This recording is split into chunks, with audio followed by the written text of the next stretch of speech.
webinar ILKAN webinar series on life cycle assessment and sustainability, di mana pada hari ini merupakan webinar pertama yang diadakan ILKAN. Kita mengangkat satu topik yang cukup menarik yang sedang hangat diperbincangkan dunia, yaitu terkait masalah karbon. Nah, di mana tema yang diangkat oleh panitia hari ini yaitu terkait perhitungan karbon di bidang industri berdasarkan perspektif LCA. Nah, tentunya untuk mengupas dan membahas terkait topik ini, kita sudah hadir 2 orang narasumber yang expert di bidang ini, di mana yang narasumber pertama yaitu Bapak Profesor Dr. Irhan Febianto, Magister Engineering. Beliau merupakan peneliti senior di Pusat Riset Sistem Produksi Berkelanjutan dan Penilaian dan Hidup BRIN. Beliau nanti akan memaparkan materi terkait perhitungan karbon di bidang industri. Nah, kemudian kedua, narasumber kedua kita yaitu Bapak Dr. Insinyur Kiman Siregar STP MSIPU. Beliau merupakan Ketua Umum Indonesia Life Cycle Assessment Network ILKAN. Nanti beliau akan memaparkan terkait Life Cycle Impact Assessment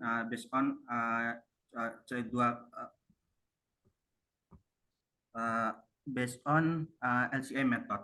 Nah, nanti kegiatan ini akan dibagi 2 sesi, di mana sesi pertama yaitu pemaparan materi oleh kedua narasumber kita, di mana masing-masing narasumber mempunyai waktu sekitar 40 menit untuk memaparkan materi. Kemudian sesi kedua dilanjutkan dengan sesi tanya jawab. Nah, sekitar ada 30-40 menit untuk saling tanya jawab. Diharapkan nanti Bapak Ibu sekalian untuk tetap fokus menyimak pemaparan materinya, kemudian tetap mute, kondisi mute speakernya juga gitu. Nah, kemudian nanti tolong dicatat poin-poin penting dan juga pertanyaan-pertanyaannya gitu. Nah, untuk sesi tanya jawab nanti bisa dilakukan dengan raise hand dan juga chat di kolom komentar seperti itu. Nah, kemudian juga untuk mempersingkat waktu, kami mempersilakan kepada narasumber pertama kita, Prof. Irhan, untuk memaparkan materinya. Nah, kebetulan tadi CV sudah dibacakan oleh MC gitu ya. Baik, waktu dan screen kami persilakan, Prof.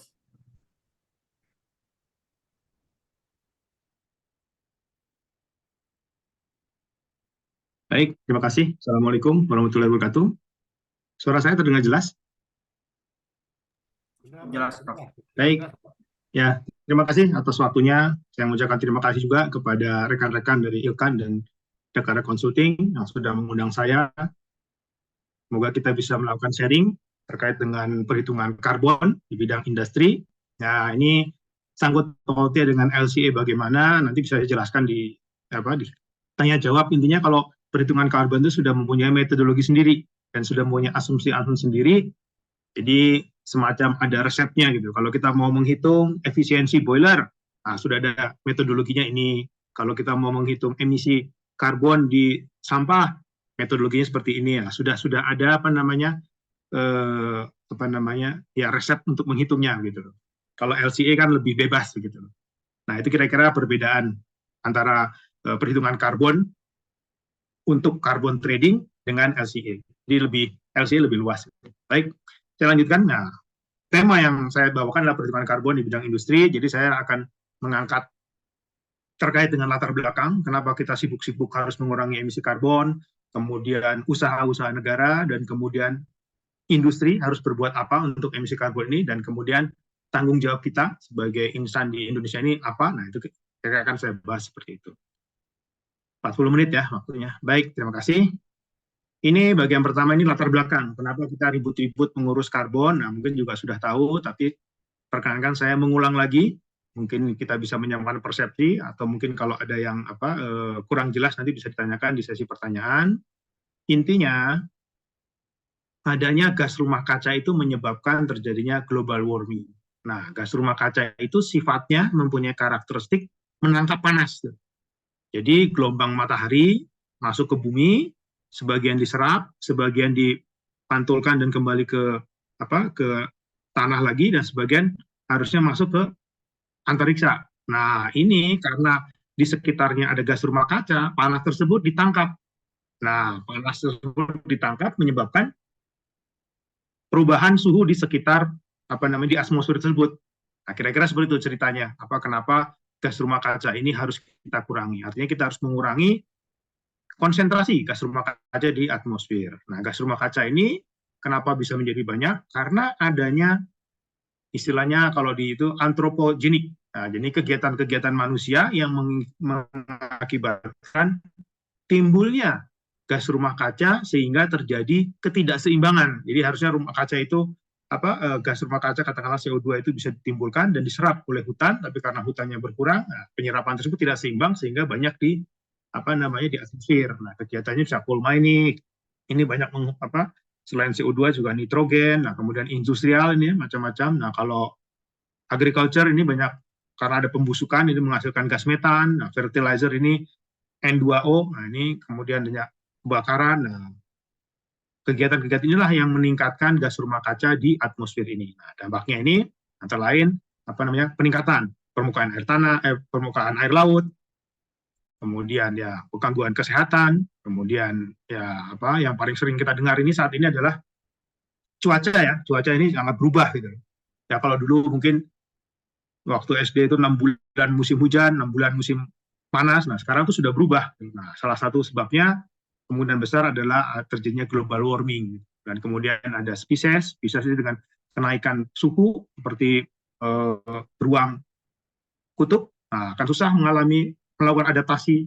Itu juga terkait dengan kesehatan, katakanlah dulu di Jepang itu atau di negara-negara subtropis tidak ada malaria, nah sekarang karena peningkatan suhu malaria bisa naik ke daerah-daerah tropis. Nah, seperti itulah terjadi perubahan lingkungan dan ekosistem gara-gara perubahan akibat perubahan suhu. Nah, ini adalah pengukuran dari temperatur. Nah, ini naik terus. Ini rata-rata ya, rata-rata dunia. Selama Juli ini, kemarin itu ada rekor kenaikan suhunya, ini rata-rata sudah naik sekitar 20 derajat.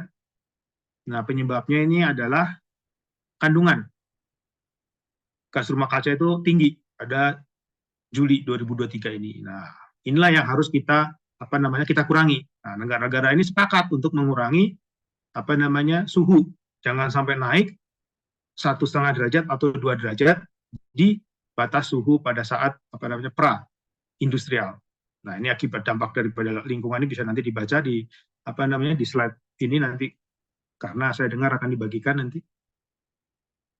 Kemudian gas rumah kaca itu macam-macam, sini ada CO2, metan, N2O, CFC, HFC, sulfur hexafluorida. Pada umumnya yang paling banyak adalah karbon dioksida dan metan dan N2O. Nah, ini pada zaman pre-industrial, konsentrasinya 208 untuk CO2, nah ini naik sampai hampir 1,5 kali lipat. Nah, inilah yang harus kita kurangi. Nah, untuk mengurangi tersebut, ada usaha-usaha dari negara-negara untuk mengurangi emisi. Nah, ini cerita sejarah dulu ya, Bapak Ibu sekalian. Nah, usaha-usaha itu sudah dilakukan dari tahun 1090 sampai sekarang. Intinya, negara-negara itu ingin mencari kesepakatan sama rata gitu, mempunyai hak dan kewajiban yang sama gitu. Nah, tapi kadang-kadang negara-negara maju tidak mau mengikuti atau mempunyai kewajiban untuk mengurangi emisi. Nah, contohnya waktu Kyoto Protocol ini sini, Kanada dan Amerika tidak mau ikut, padahal mereka penyumbang emisi terbesar. Kemudian ya mereka melakukan negosiasi, pada akhirnya mereka ikut juga di Paris Agreement ini. Nah, poin yang paling besar itu ya ini adanya Kyoto Protocol ini. Di Kyoto Protocol itulah pertama kali dideklarasikan perdagangan karbon. Skemanya itu ada joint implementation, emission trading, dan CDM. Jadi ada 3 mekanisme. Nah, itu terus berkembang sini. Kemudian ada Paris Agreement, kemudian keluar NZE, nah seperti itu kira-kira. Nah, ini periodisasi dengan carbon market ya. Dulu ada Kyoto Protocol 2008 sampai 2012. Nah, ini kenapa 2013 ini ada semacam transisi. Pada tahun ini waktu itu ada Yunani itu waktu itu kolaps. Nah, karena negara itu kolaps, Eropa juga ikut kolaps. Nah, pada saat itu harga kredit karbon turun. Jadi banyak investor-investor kolaps, bangkrut investor untuk terkait dengan kredit karbon. Ya. Nah, pada saat itu harga kredit karbon tadinya 15 euro, per ton CO2 turun sampai 0, nah pada saat harga 15 US dollar, nah ini mungkin teman-teman ada yang berkecimpung di biogas, itu tanpa tanpa penjualan atau pendapatan dari listrik, itu sudah cukup untuk membangun satu unit biodigester di pabrik kelapa sawit. Nah, sehingga pada waktu itu bisnisnya itu bukan penjualan biogas, tapi flaring gitu. Jadi flaring saja sudah cukup gitu. Nah, kalau sekarang flaring saja tidak cukup. Jadi harus dibantu dengan penjualan listrik atau bentuk lain, atau bio-CNG atau yang lain. Dulu itu flaring saja sudah cukup jadi proyek gitu karena nilai karbonnya tinggi. Nah, kemudian pada saat tapi CDM ini tidak jalan di Indonesia, sampai sekarang pun tidak jalan. Nah, kemudian pada tahun 2013 ini timbul di sini namanya GCM. Ada juga yang lain nih, Gold Standard, PenVivo, PCS, ini semuanya offset sukarela. Nah, offset sukarela ini penjualannya langsung ke luar negeri. Nah, ini kenapa saya tekankan ke luar negeri ini, karena nanti di ujung-ujungnya KLHK tidak setuju penjualan seperti ini.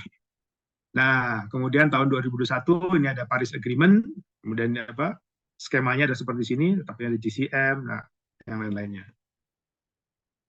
Kira-kira seperti itu. Nah, ini kesepakatannya ini membutuhkan kumpulan dari negara-negara sebanyak 190 negara. Ini adalah suatu perkumpulan yang paling banyak, UNFCCC namanya. Ini ya artinya negara-negara sudah concern ya untuk mengurangi emisi, tapi untuk menuju kesepakatan hak dan kewajiban yang sama ini kadang-kadang sulit.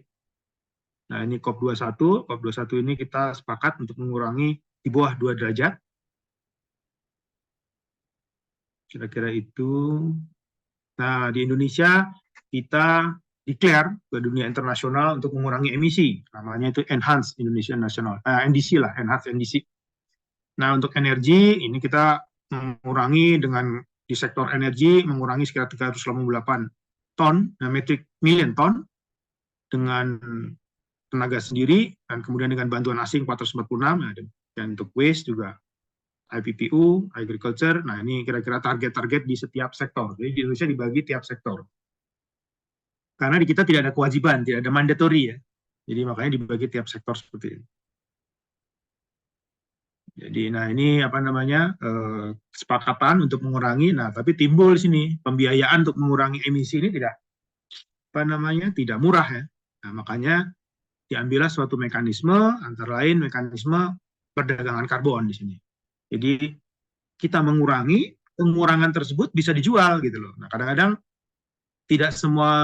kadang-kadang kita juga lupa gitu loh. Kita kan sekarang banyak tuh proyek-proyek pengurangan emisi renewable energy. Nah, itu sebenarnya mengurangi emisi gitu. Tapi emisi itu tidak dijual gitu loh. Sebenarnya itu bisa dimonetize gitu. Nah, proyek-proyek itu bisa pendanaan untuk pengurangan emisi itu bisa ambil dari skema pasar karbon dengan hasil penjualan sertifikat, atau dengan skema lain, atau dari pembiayaan negara, atau dari investasi swasta, atau dari kerjasama asing dan pemerintah. Kira-kira seperti itu pendanaan yang bisa didapatkan untuk pengurangan emisi. Nah, ini saya masuk ke bagian 3, mekanisme perdagangan karbon. Nah, perdagangan karbon itu terjadi karena adanya mandatory ya.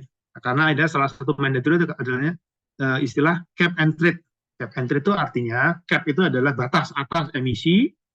Nah, pada saat dia melebihi batas emisi, dia bisa membeli dari perusahaan lain yang emisinya tidak mencapai batas. Nah, atau bisa dibilang juga kita membeli izin emisi dari perusahaan ini, kita beli untuk menutupi kelebihan emisi ini. Nah, itu namanya cap and trade. Cap itu batas ini, trade itu penjualan izin tadi, emission trading ini. Nah, ada satu lagi, ini cap and trade ini di Indonesia sudah berlaku. Itu adalah diberlakukan di PLTU batubara. Nah, cuma perdagangan ini hanya internal antara pembangkit PLTU batubara milik PLN saja. Nah, ini sudah ada batasnya, cap-nya kalau untuk pembangkit di bawah 100 mega, cap-nya adalah 1,297, kemudian untuk 100, kemudian 100, 400, dan 400 ini turun 0,911. Nah, ini kenapa turun? Karena efisiensi dari pembangkit semakin besar, efisiensi semakin tinggi. Jadi emisi yang dikeluarkan pun semakin berkurang. Kira-kira seperti itu untuk perdagangan karbon cap and trade yang sudah ada di Indonesia. Jadi ini tidak diketahui masyarakat luas, ini hanya perdagangan antar pembangkit milik PLN saja. Nah, diharapkan nanti setelah itu akan bisa keluar. Ada lagi offset. Nah, offset itu artinya apa? Dia ini melakukan penggantian. Jadi emisi yang dikeluarkan di sini dikurangi dengan dia melakukan investasi. Investasi itu bisa melakukan reboisasi atau investasi ke renewable energy. Nah, ini tapi harus disertifikatkan.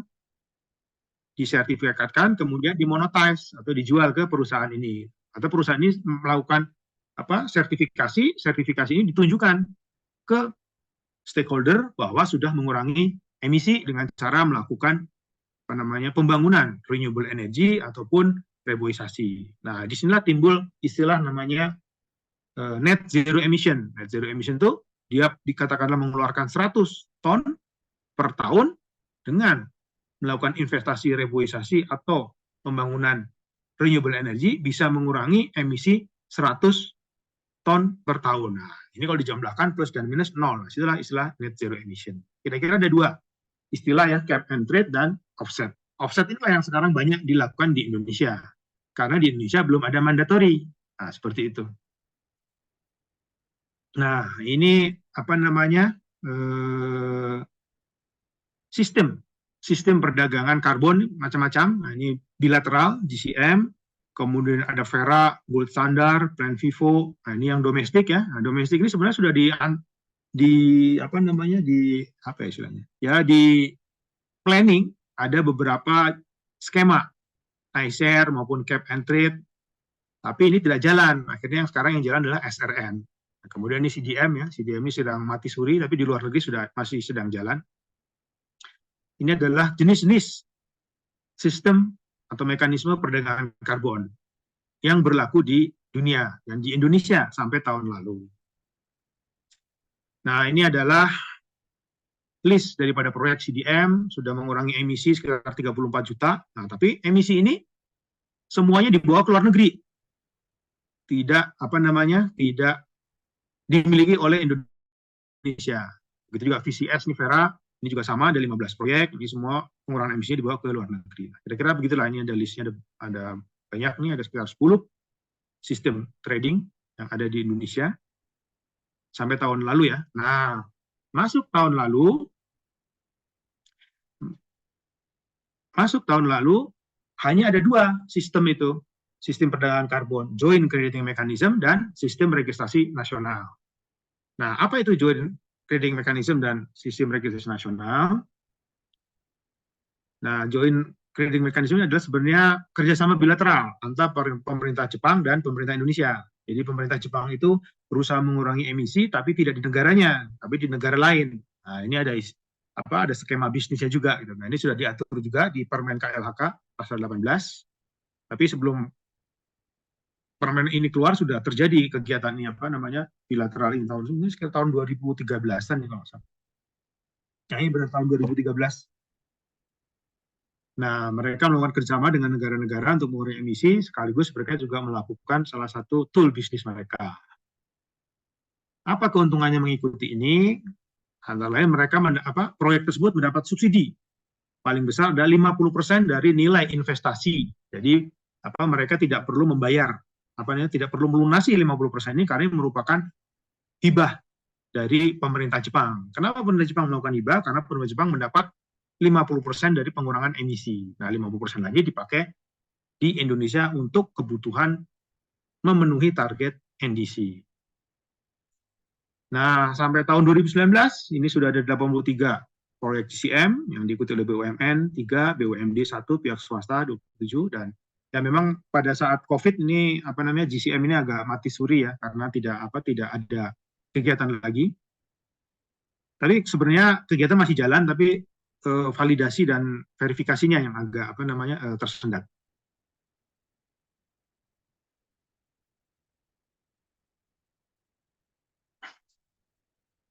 Kemudian, nah inilah contoh-contoh proyeknya, ada di mana saja. Ini di Indonesia ya. Umumnya adalah efisiensi energi, artinya adalah industri. Jadi umumnya adalah industri yang memanfaatkan dana hibah GCM ini. Nah, ini kalau di luar negeri ini banyak nih. Jadi Jepang itu dengan Jepang Arab Saudi, Jepang Laos, Jepang Filipina, Jepang Bangladesh. Nah, mereka melakukan kerjasama bilateral untuk mengurangi emisi. Nah, inilah foto-fotonya. Nah, ini adalah proyek cycle-nya, nah, tapi ini kita lewat saja karena ini nanti saya akan jelaskan juga pada di SRN. Nah, ini metodologinya. Nah, tadi saya sudah katakan metodologi itu selalu ada ya. Jadi kayak resepnya gitu lah. Kita mau hitung apa, resepnya apa, seperti itu. Nah, harga. Nah, kalau di kalau di GCM ini harganya sampai 4.000. Nah, 4.000 ini kalau dengan kurs Jepang ini dikali 100. Jadi 1 ton itu 400.000. Nah, ini beda dengan di Indonesia. Di Indonesia itu 1 ton 30.000 menurut Perpres mungkin ya. Jadi sangat murah sekali di Indonesia. Tapi kalau di bursa karbon kemarin sampai 70.000 ya. Nah, sistem registrasi nasional ini bisa juga Bapak Ibu sekalian dicek di mana di homepage. Nah, kenapa sistem registrasi nasional ini berlaku?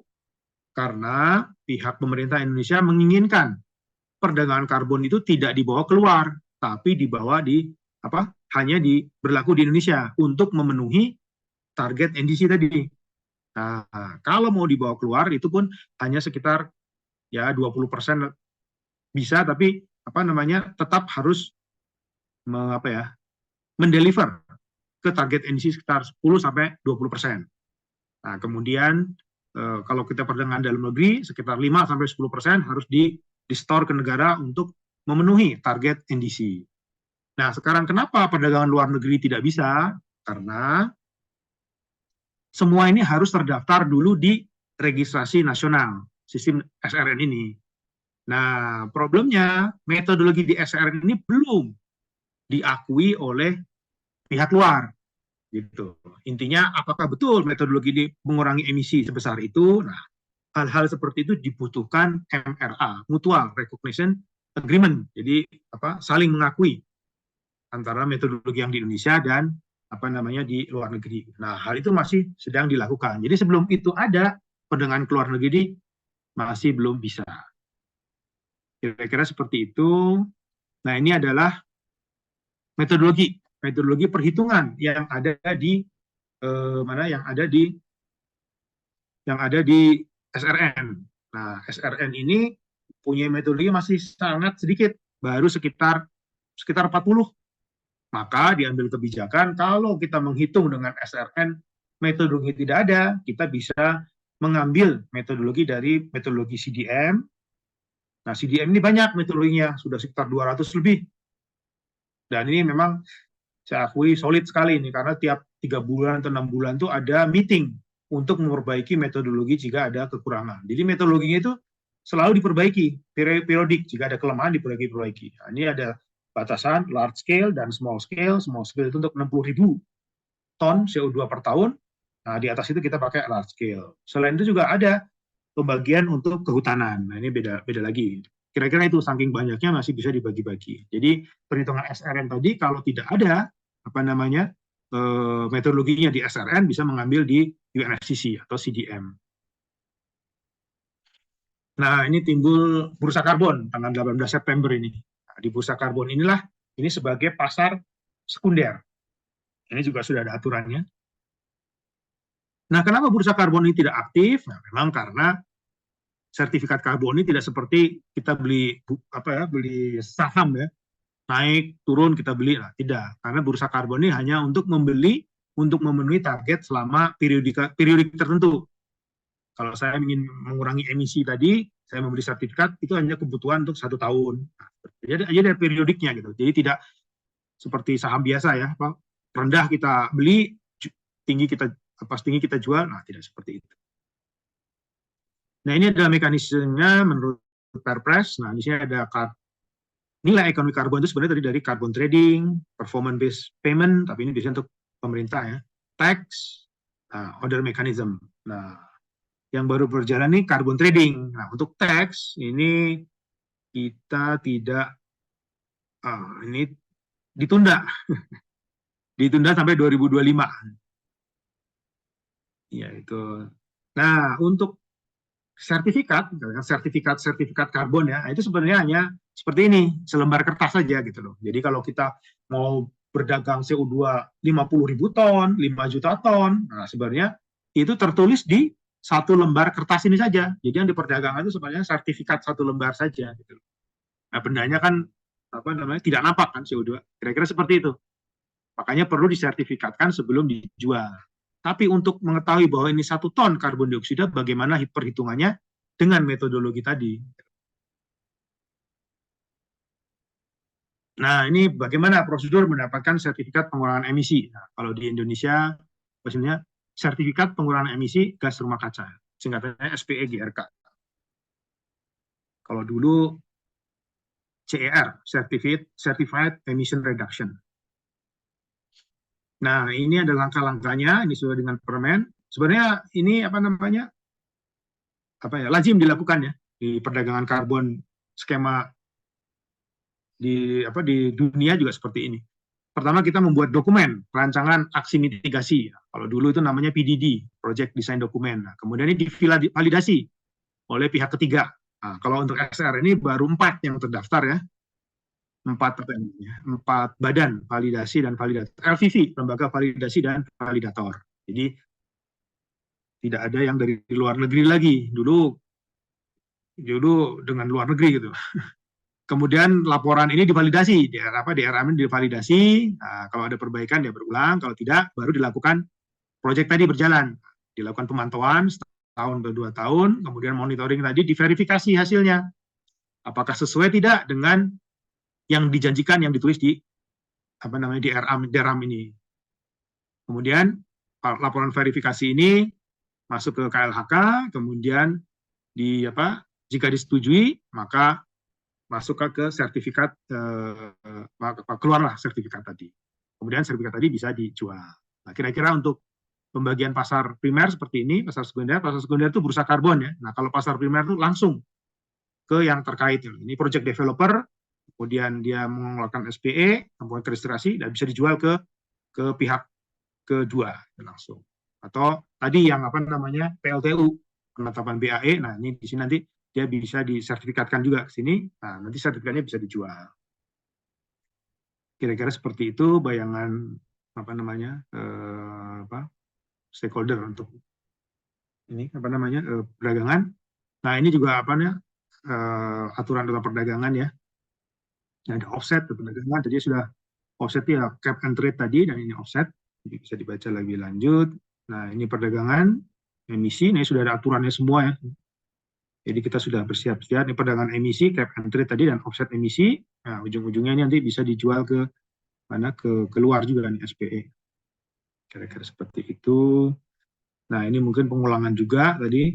Ini pendaftaran dulu ke SRN, kita melakukan kemudian DRAM tadi didaftarkan ke SRN, kemudian divalidasi, registrasi, monitoring. Monitoring itu artinya proyek dijalankan, verifikasi, dan kemudian diterbitkan sertifikatnya. Nah, ini apa yang perlu dilakukan dalam dunia industri? Apakah kita tidak perlu mengurangi emisi? Karena kita tidak ada sangkut pautnya. Tapi biasanya umumnya, kalau saya lihat, industri-industri yang mengurangi emisi itu adanya permintaan dari investor atau dari bank, karena dia mau minjam uang, kemudian ditanya, apakah perusahaan Anda sudah concern terhadap lingkungan? Nah, buktinya apa? Nah, kalau ada proyek-proyek yang bisa mengurangi emisi, biasanya dimasukkan dalam portfolio mereka untuk pengajuan pinjaman atau permintaan pasar ya, atau mengikuti aturan yang ada. Nah, sayangnya di Indonesia belum ada.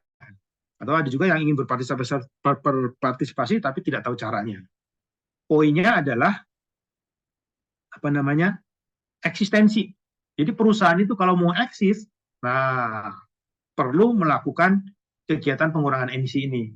Nah, kecuali kalau katakanlah saya tidak mau melakukan bisnis dengan Eropa atau negara-negara yang maju, saya mau hanya dengan dalam negeri saja. Nah, eksistensinya mungkin cukup di situ ya, oke di situ. Tapi kalau dia selalu melakukan perdagangan ke luar negeri, di mana pasar Eropa menuntut adanya pengurangan emisi, nah, eksistensinya kan terancam. Nah, disitulah dia mau tidak mau harus melakukan pengurangan emisi. Kira-kira dasarnya seperti itu.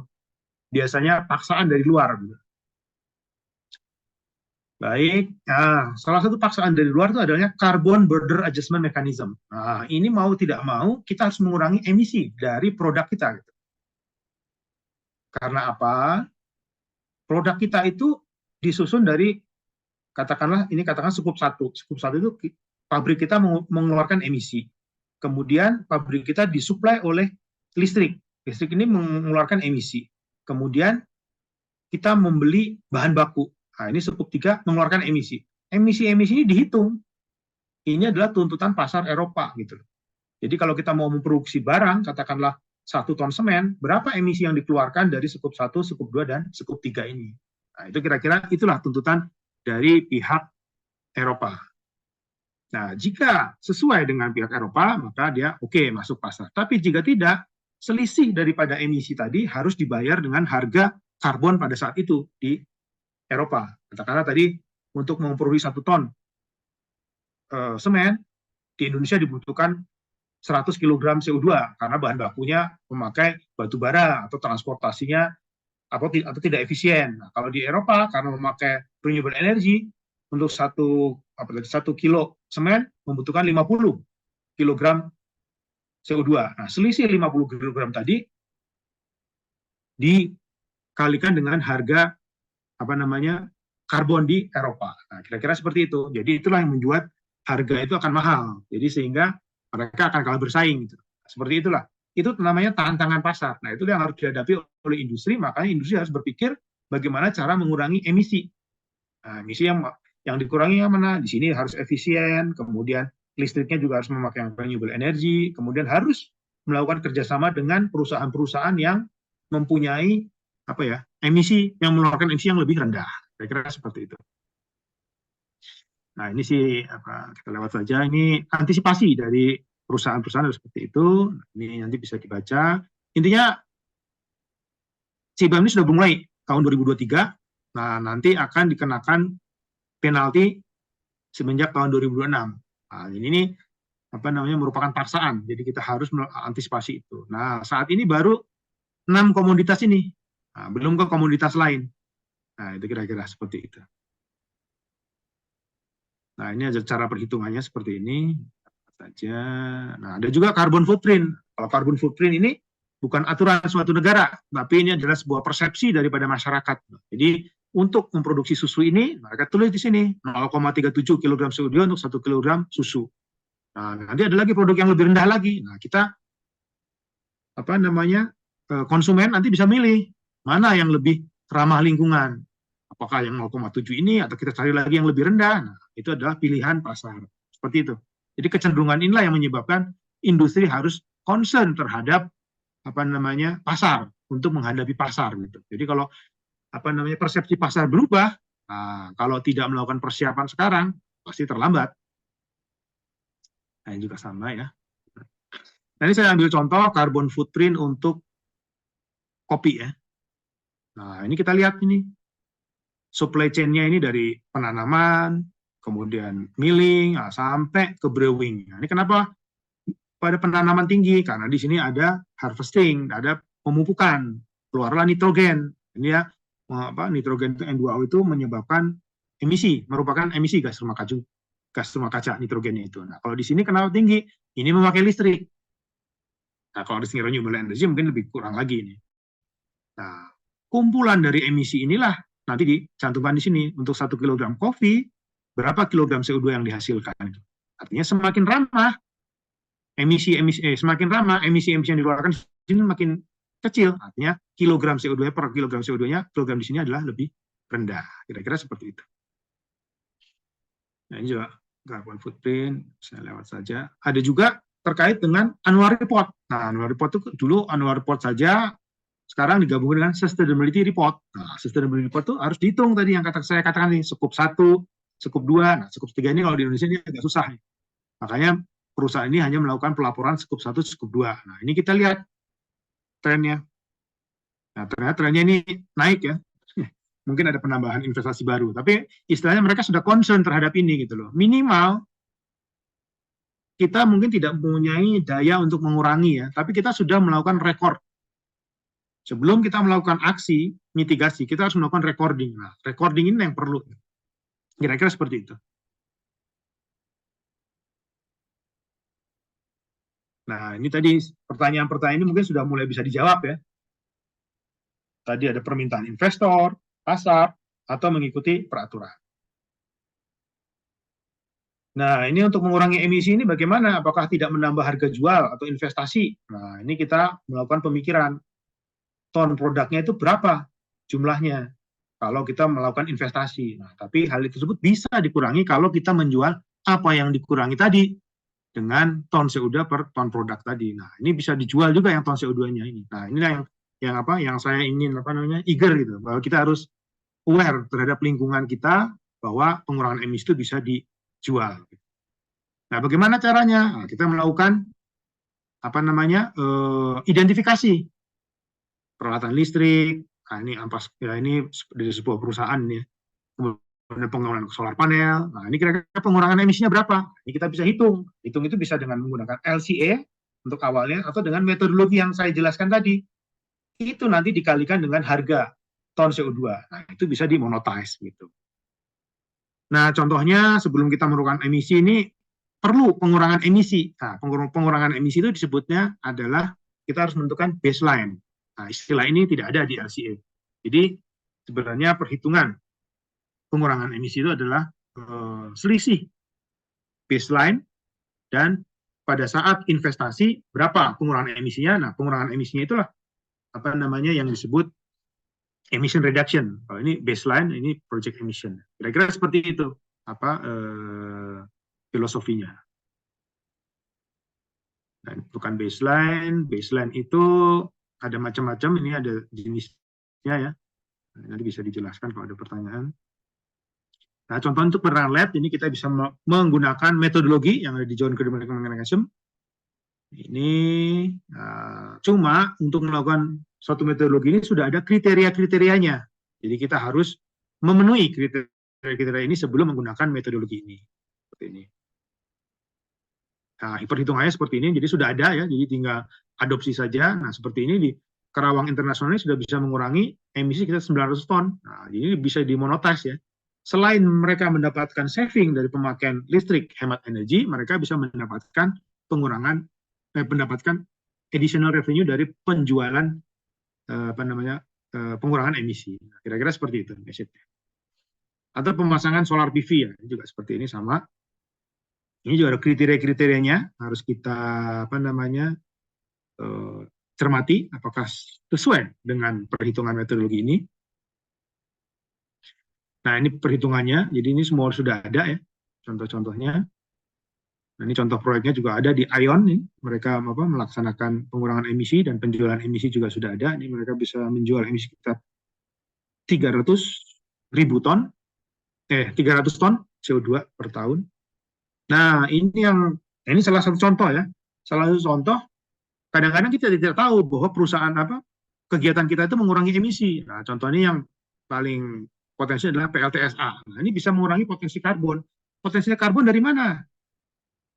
Dari listrik yang dihasilkan. Listrik yang dihasilkan ini kan merupakan renewable energy. Jadi dia menggantikan listrik yang dihasilkan oleh fosil. Nah, yang kedua, dia juga mengurangi emisi. Emisi gas metan yang dikurangi ini berapa? Ini bisa dihitung. Nah, perhitungan ini bisa pengurangan emisi dari energi listrik yang dibangkitkan dan pengurangan emisi gas metan bisa dimonetize. Nah, ini contoh perhitungan kalau dia menghasilkan 5 mega untuk listrik ya. Dikali 860 dan kapasitas 80% dan grid emission 0,88 sekitar 30.000 ton CO2. Nah, kalau harga karbon $2 atau $6, nah kalau $6 dia bisa mendapatkan pendapatan 185.000 tanpa ada effort khusus ya, selain melakukan pencatatan KWH kalau di sini. Kalau di sini pencatatan sampah yang masuk. Nah, kira-kira seperti. Nah, contoh-contoh proyek pengurangan emisi ini banyak sekali. Ini di mana nih? Ini Pertamina. Pertamina ini bisa mengurangi emisi sekitar 20.000 ton dari dari kilangnya karena dia melakukan bukan ini, memasang, namanya ringke control. Jadi dia bisa melakukan efisiensi tersebut bisa mengurangi emisi sekitar 20.000 ton CO2. Nah, ini dimonetize 20.000 ton CO2 kali $6 kali 10 tahun. Kemudian solar cell, ini bisa mengurangi emisi 1.300 ton CO2 per tahun. Ini contohnya di Jakabaring ya. Ada lagi, nah ini pemasangan PLTG ini di Toyota. Nah, saat itu Toyota memasang 2 boiler, satu buat pembangkit, satu buat memanaskan cat. Nah, tapi dengan memasang gas turbin ini, listriknya dari gas turbin, panas buang dari gas turbin ini dipakai untuk memanaskan cat. Nah, mereka bisa mengurangi emisi sekitar 20.000. Seperti itu. Jadi di sekeliling kita sebenarnya sudah ada pengurangan emisi. Nah, misalnya ini mengingatkan lah ada proyek-proyek seperti ini, siapa tahu bisa diadopsi. Nah, contohnya lagi adalah ini fast frozen. Jadi tadinya untuk mendinginkan food itu berapa menit, nah dengan ini bisa sekitar 2 menit. Nah, ini melakukan efisiensi energi, berarti ada pengurangan emisi sekitar 21 ton per tahun. Ini adalah pemakaian efisiensi boiler efisiensi ya, one stroke boiler. Ini bisa memasang emisi pengurangan emisi sekitar ini 329. Dan juga ini di pabrik pabrik tekstil, mereka mengganti alat pemintalannya ini menjadi lebih efisien dan bisa mengurangi emisi sekitar 823 ton CO2 per tahun. Nah, intinya tadi ini saya mengulang lagi, pengurangan emisi itu karena regulasi lingkungan, sayang sekali di kita belum ada, komitmen iklim, nah biasanya yang ini adalah perusahaan-perusahaan yang mempunyai saham dari luar. Nah, karena pemegang sahamnya mendesak perusahaan untuk melakukan kegiatan tersebut. Atau tuntutan konsumen, tadi seperti adanya carbon footprint, atau perencanaan investasi. Nah, ini permintaan dari bank biasanya. Kira-kira seperti itu. Nah, apakah perlu ikut dalam proyek pengurangan emisi gas rumah kaca? Nah, terhadap pertanyaan itu, nah tadi jawabannya tadi, apakah kita aware tidak? Apakah kita ingin mempertahankan eksistensi? Tidak. Kalau kita ingin mempertahankan eksistensi, nah, kita harus mengikuti kita harus melakukan perhitungan karbon. Perhitungan karbon itu sudah ada. Itu ada di perhitungan di SRN, CDM University, atau di SNI. Baik, sudah 40 menit ya, Mbak Kairunisa. Terima kasih. Kira-kira itu dari saya. Jadi nanti mungkin ada yang kurang jelas atau tidak ditanyakan dalam tanya jawab, silakan saja. Atau mungkin setelah setelah tanya jawab ini masih ingin bertanya, silakan langsung kontak lewat email maupun lewat WA juga. Baik, terima kasih. Assalamualaikum warahmatullahi wabarakatuh. Waalaikumsalam warahmatullahi wabarakatuh. Baik, terima kasih Prof. Irhan. Tepat sekali Pak, pas 40 menit selesai. Menarik sekali pemaparan yang disampaikan oleh Prof. Irhan. Nah, di mana kita banyak sekali informasi-informasi yang disampaikan gitu terkait masalah perhitungan karbon, kemudian perusahaan-perusahaan ataupun proyek-proyek pemerintah yang sudah mengaplikasikan gitu terkait masalah penghematan emisi karbon seperti itu. Untuk Bapak Ibu sekalian, mohon ditahan dulu penasarannya, pertanyaannya kepada Prof. Irhan, karena kita akan memasuki narasumber kedua terlebih dahulu gitu. Nah, untuk narasumber kedua ini kami persilakan kepada Bapak Dr. Kiman Siregar untuk memulai pemaparan sekitar 40 menit. Waktu dan screen dipersilakan Bapak. Izin Pak, lebih bagus tanya jawab dulu kali ya? Atau gimana? Takutnya Prof. Irhan masih di standby, bisa ada waktu? Masih Pak, silakan Pak, santai aja Pak. Ya udah. Kalau begitu saya presentasi ya. Baik. Ya. Bismillah. Assalamualaikum warahmatullahi wabarakatuh. Selamat pagi, salam sehat untuk kita semua. Terima kasih kepada Pak Dr. Arif Rahman, Mbak Nisa, sama Prof. Irhan. Terima kasih sudah bagian dari ILKAN Webinar Series Life Cycle Assessment and Sustainability ini. Saya sebagai Ketua ILKAN mengucapkan terima kasih juga kepada semua peserta yang sudah berpartisipasi. Ini merupakan bagian daripada kegiatan kita, Web Soldiers ILKAN yang rutin kita lakukan. Karena dari awal kita istilahnya ingin berpartisipasi dalam apa istilahnya itu ya, mengurangi dampak terhadap lingkungan kita. Karena faktanya kita tahu bersama bahwa setiap tahun ya atau setiap saat minimal kita yang merasakan rasa-rasanya lingkungan kita makin panas ya. Jadi saya sendiri misalnya di Bogor ya Bapak Ibu ya, saya masih ingat tahun 97 saya dari Medan datang ke Bogor itu harus pakai kaos kaki kita kalau mau tidur. Sekarang itu kalau nggak pakai AC tidak nyaman lagi di Bogor gitu ya. Itu kira-kira kenapa memang kita semua harus peduli terhadap lingkungan. Saya izin share screen-nya.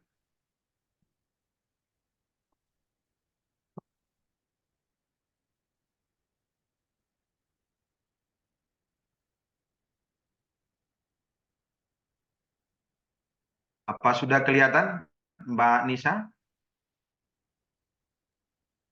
Ya, masih menunggu sinyal, Pak. Belum Pak, masih loading kayaknya Pak. Oh sudah. Ya, sudah Pak. Oke ya, mudah-mudahan tidak ada kendala jaringan ya.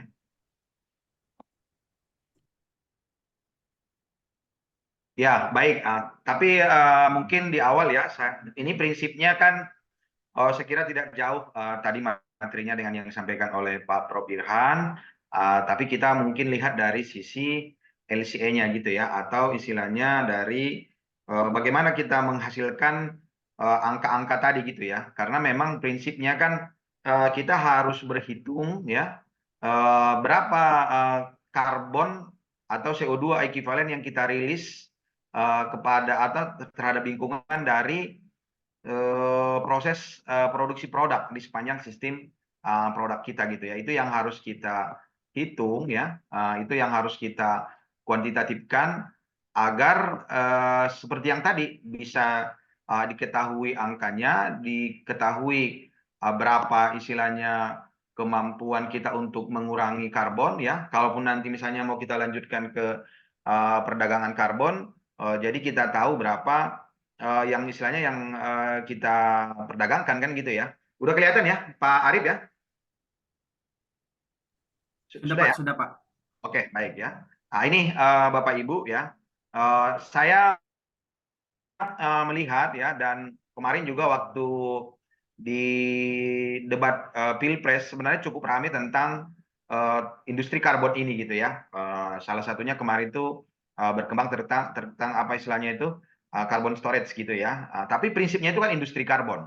Dan saya ada mendengar ya dan membaca beberapa artikel potensi market ya atau potensi pendapatan negara dari industri karbon ini atau hilirisasi karbon itu bisa mendekati sampai 10 triliun ya. Jadi benar yang disampaikan tadi saat ini sehingga pemerintah mencoba membuat SRN gitu ya. Tapi memang yang saya tahu juga sampai saat ini sampai minimal kita sampai webinar ini yang saya dapat infonya belum maksimal dijalankan gitu ya. Tapi itu harusnya memang kita upayakan gitu ya karena faktanya memang banyak istilahnya terutama ya industri kehutanan di kita gitu ya yang artinya kita tahu bersama bahwa mereka itu pohon itu ya saving karbon tapi mungkin terkait dengan misalnya SOP gitu ya atau misalnya ketentuannya itu yang mungkin perlu disepakatin atau dibuat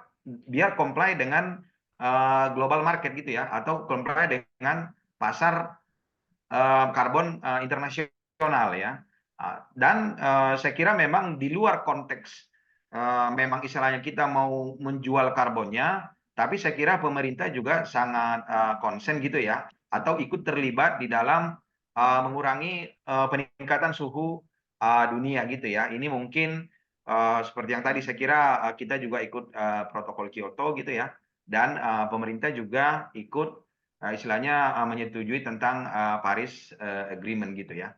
Ini mungkin sebagai pendahuluannya gitu ya. Dan saya kira cukup banyak proyek-proyek strategis ya. Ini misalnya saya ambil contoh terkait misalnya dengan energi gitu ya, energi dan energi terbarukan. Bagaimana misalnya setahu saya yang saya tahu terakhir 152 gitu ya, sekitar 152 PLTU itu sekarang wajib co-firing ya, wajib co-firing karena itu tadi selain memang untuk memenuhi penurunan karbon gitu ya. Tapi juga mungkin kesadaran kita juga bahwa memang faktanya alam kita ini semakin panas. Hal yang bisa kita lakukan itu ya mulai dari industri gitu ya, dari kehutanan gitu ya. Dan itu memang sangat potensi di tempat kita gitu ya. Jadi saya kira dari PLN ya, istilahnya PJB juga sudah berkomitmen terhadap hal tersebut. Nah, ini barangkali untuk kita pahamin bersama bahwa setiap aktivitas yang ada di alam ini, bahkan kita misalnya sekarang melakukan webinar pun, ya, sekarang kita misalnya melakukan webinar pun, ya, selalu ada natural resources yang kita pakai, ya. Jadi misalnya pastilah saya atau Bapak Ibu sekarang misalnya menggunakan listrik, ya, menggunakan peralatan seperti laptop dan lain sebagainya. Kalau kita istilahnya cek ke cradle-nya, ke hulunya, pasti ada natural resources yang diambil gitu ya. Dan dari natural resources itu ya ditambang, dia berproses di pabrik segala macam, pasti ada istilahnya kegiatan manufaktur gitu ya, yang mengakibatkan ada emisi yang dilepas gitu ya. Emisi di LCA itu baik emisi dia ke udara, emisi ke air maupun emisi ke tanah gitu ya. Itulah semua yang harus istilahnya terjadi gitu loh di sepanjang sistem produk. Kalau di LCA kita menyebutnya sistem produk gitu ya. Sistem produk istilahnya itu menggambarkan tahapan untuk memproduksi sebuah produk tersebut mulai dari cradle sampai dia ke grade gitu ya. Dan akibat dari aktivitas tadi ya, ada natural resource yang diambil, pasti ada emisi yang dilepas ke alam, ada potensi dampak gitu loh ya. Ada potensi dampak yang terjadi yang mengakibatkan ekosistem kita pasti akan rusak ya. Human istilahnya health kita pasti akan terganggu, resources kita pasti akan habis gitu ya. Misalnya resourcesnya itu berupa minyak, air, mineral gitu ya. Itu akan habis. Oleh karena itu kita harus berhitung gitu ya. Kita harus berhitung seberapa yang kita istilahnya lepas gitu ya, dan seberapa yang bisa kita kurangi, seberapa yang bisa kita hemat. Saya kira dengan adanya industri karbon itu mungkin itu salah satu pemicu yang real gitu ya. Artinya untuk menjaga fairness-nya gitu loh ya, antara misalnya industri yang lebih karbonnya dengan industri yang mampu merilis karbonnya sehingga ada transaksi jual beli di sini gitu ya. Ini kan harusnya di Indonesia juga sudah harus berjalan sehingga industri yang mampu menurunkan emisi atau bisa dia memproduksi produknya dengan rendah misalnya CO2 ekuivalen, dia akan dapat bayaran gitu.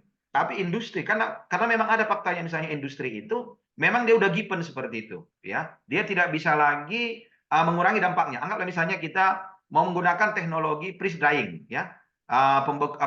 Pengeringan pengeringan beku vakum gitu ya. Pasti dia jauh lebih tinggi istilahnya penggunaan misalnya freon atau energinya. Karena memang dia teknologinya kalau hanya pengeringan biasa evaporasi dari cair langsung ke uap. Tapi kalau freeze drying dia harus satu tahapan cair itu tadi dia bekukan dulu, dari bekukan baru dia panaskan baru dia keringkan gitu ya. Artinya dia prosesnya sublimasi. Teknologi itu memang itu dibutuhkan untuk misalnya anggaplah misalnya saya freeze drying hewan ya, atau misalnya freeze drying durian misalnya, karena saya ingin misalnya aroma dan warnanya tidak berubah gitu ya. Jadi memang di alam ini atau di proses kita ini ada teknologi memang harus given seperti itu ya. Saya kira ya artinya negara ya presiden ya menyetujui gitu ya Paris Agreement itu, artinya kita akan berkomitmen gitu ya untuk menurunkan 29% ya dengan apa namanya itu secara sukarela, tapi bisa sampai 41% dengan business social gitu ya, dan dibantu oleh dunia internasional ya. Jadi, dari mana dapat itu penurunan itu?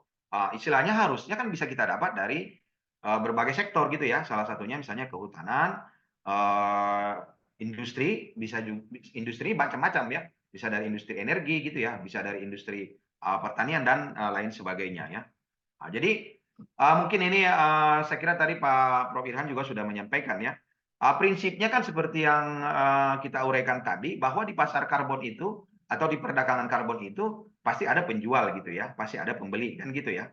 Ini mekanismenya tadi mungkin saya nggak perlu terlalu ulang lagi karena saya kira tadi Pak Prof. Irhan sudah sampaikan ya. Tapi sederhananya yang ada misalnya di pikiran saya kan untuk mencapai fairness-nya gitu loh ya. Jadi ada memang industri itu dia masih bisa menghemat, dia masih bisa melakukan inovasi. Jadi bagi yang bisa melakukan inovasi, bagi yang bisa melakukan istilahnya reduksi gitu ya, dia harus dibayar biar dia terus melakukan inovasi. Karena pasti inovasi itu biasanya pasti akan mengincaskan sebuah teknologi gitu loh ya, atau mengincas istilahnya sebuah investasi berupa biaya gitu ya. Tapi memang ada industri itu dia yang udah given seperti itu. Misalnya seperti industri di obat-obatan misalnya ya, di Bio Farma atau kimia farma pasti mereka menggunakan teknologi misalnya pembekuan, misalnya untuk titik beku yang lebih rendah. Ya, jadi misalnya mungkin mereka harus menggunakan freon yang R12 atau R22 gitu ya. Tapi ya itu diatur mekanismenya gitu ya. Sehingga prinsipnya kan alam ini bisa kita selamatkan dari dampak pemanasan global gitu ya. Nah, ini ada yang sifatnya pasar karbon itu yang sukarela ya, ada yang sifatnya yang wajib ya. Jadi ya ini tergantung ketentuan negara gitu loh ya. Jadi misalnya saya kebetulan dulu disertasinya tentang LCE biodiesel dari kelapa sawit ya. Itu mereka misalnya US Epanoda itu dulu mewajibkan untuk masuk ke pasar mereka, maka biodiesel yang kita produksi itu harus mampu menurunkan emisi sampai 17% gitu ya. Kalau Eropa dia wajibkan sampai 19%. Kalau misalnya biodiesel yang kita produksi itu tidak sanggup menurunkan emisi sebesar itu, maka istilahnya tidak bisa masuk ke market mereka. Artinya di mereka kan diwajibkan itu ya. Jadi istilahnya mungkin itu apa namanya itu hal-hal yang sudah mungkin diatur di beberapa negara tadi. Mungkin contohnya yang disampaikan Pak Prof. Irhan tadi gitu ya. Ini beberapa misalnya yang kita dapat juga harga per ton gitu ya, US dollar per ton CO2 ekuivalen tersebut ya. Sebenarnya saya lihat di Indonesia juga sudah ada gitu ya, sekitar 4,52 ya. Ya, jadi mungkin ini yang perlu kita masifkan lagi sehingga industri yang berusaha atau sudah melakukan inovasi ya, dia mendapatkan uang gitu loh ya dari kegiatan yang mereka lakukan. Dan syukur-syukur misalnya karbon yang kita sudah reduce itu atau kita sertifikat tadi itu misalnya kita bisa jual misalnya seperti di sini yang cukup tinggi misalnya di pasar Eropa gitu ya, bisa sampai mendekati $100 kan gitu ya. Ini kan menarik gitu loh ya. Dan harusnya itu menurut saya kita ya sebagai pemerintah atau pecinta lingkungan dan dalam hal ini ILKAN apa namanya itu harus terus menyuarakan ini gitu ya. Karena saya sering juga ketemu misalnya dengan beberapa industri dalam tanda petik mereka bertanya-tanya juga gitu loh ya.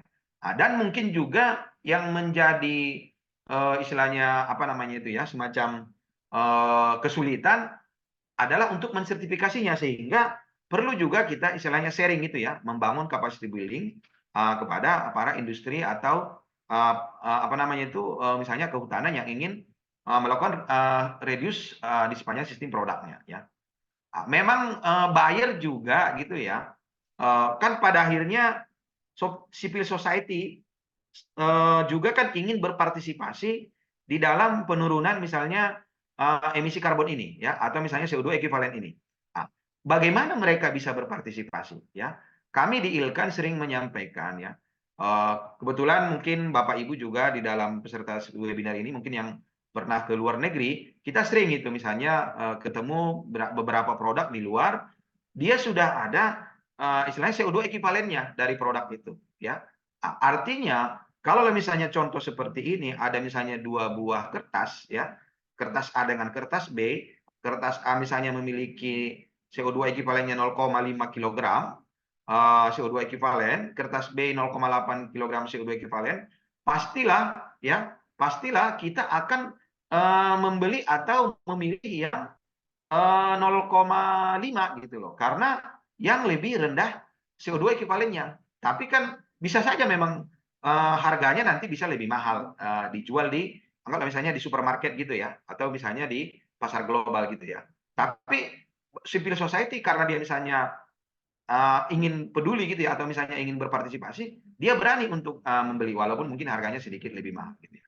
Ini sebenarnya harapan kita dengan istilahnya juga mengimplementasikan LCA di Indonesia ini, nanti harapan kita barang-barang misalnya consumer good gitu ya, yang ada di supermarket, misalnya kita di Indomaret atau di supermarket semualah gitu ya, nanti kita sudah muncul di situ tentang istilahnya sustainability-nya gitu ya, misalnya CO2 ekivalennya.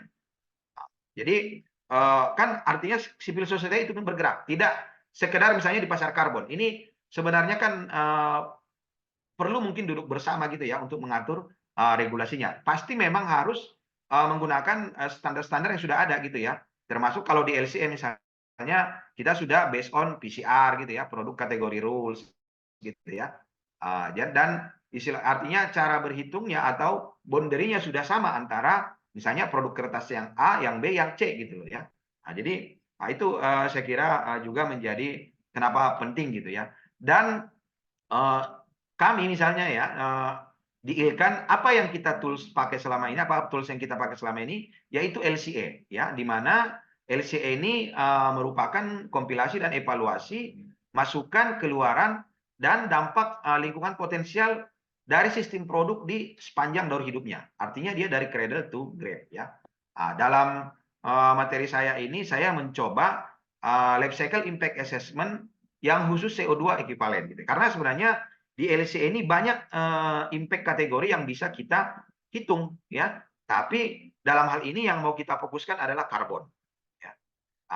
Sebenarnya apa namanya itu kalau kita baca standar ISO 14040 series ya, di situ juga di introduction-nya itu ya, di pendahuluannya itu disebutkan juga bahwa khusus untuk greenhouse gas ya, atau misalnya global warming potensial, itu dia mengacu kepada ISO 1404, ada 3 dia ya, istilahnya 41, 42 dan 43 gitu ya. Jadi misalnya nih 41 ini dia spesifikasinya dengan panduan pada tingkat organisasi untuk kuantifikasi dan pelaporan emisi dan serapan gas rumah kaca gitu ya. Di 42 ini dia lebih kepada spesifikasi dengan panduan pada tingkat proyek untuk kuantifikasi, pemantauan dan pelaporan pengurangan emisi atau pertukaran gas rumah kaca. Di 43 ini istilahnya dia lebih pada ya untuk menghitung istilahnya spesifik ya, atau istilahnya merasakan dia standar yang sudah ada tadi. Tapi kalau kita lihat lagi ternyata di ISO 1464 series ini juga dia ada hubungannya dengan ISO 1440 atau LCA gitu ya. Jadi saya melihat sebenarnya secara anggaplah misalnya konsep apa namanya itu berhitungnya gitu ya, atau misalnya konsep menghitung sepanjang sistem produknya itu dia ada kesamaan gitu ya. Tapi memang untuk CO2 ekivalen ini secara khusus yang kita baca itu dia mengacu kepada ISO 14064 gitu ya.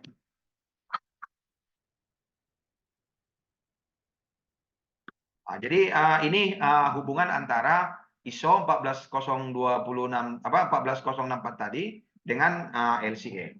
Jadi kalau kita lihat life cycle impact assessment itu merupakan tahapan ketiga dari life cycle assessment. Ya, kalau kita istilahnya baca lebih detail, sebenarnya kita lihat di skema LCA ini bisa saja LCA itu tidak sampai life cycle impact assessment, atau dia hanya sampai ke life cycle inventory ya. Kalau kita lihat misalnya apa namanya itu diagramnya itu gitu ya. Tapi life cycle impact assessment ini dia merupakan tahapan gitu ya untuk menghitung potensi dampak melalui kajian gitu ya, atau perhitungan life cycle inventory terhadap ada yang namanya characterization factor ya. Jadi characterization factor ini adalah merupakan faktor pengali terhadap inventory yang kita hitung ya, terhadap dampaknya ke masing-masing impact kategori yang istilahnya kita tentukan gitu ya. Misalnya dalam hal ini anggaplah misalnya kita mau menghitung life cycle impact assessment untuk global warming potensial atau CO2 ekivalen. Jadi misalnya pada saat saya misalnya memiliki life cycle inventory CH4 misalnya 10, maka dia ke GWP-nya atau ke CO2 equivalent-nya saya kali dengan characterization factor misalnya yang 28 gitu ya. Artinya dampak misalnya CH4 saya itu adalah 280, 28 dikali 10 gitu ya. Nah, jadi itulah dia sebenarnya life cycle impact assessment ini. Nah, jadi prinsipnya di life cycle impact assessment ini dalam LCA ya, dia merupakan ya sistem keseluruhan ya isu lingkungan dan sumber daya dari satu atau lebih sistem produk ya. Jadi definisinya tadi merupakan atau pengelompokan hasil life cycle inventory ke dalam kategori dampak.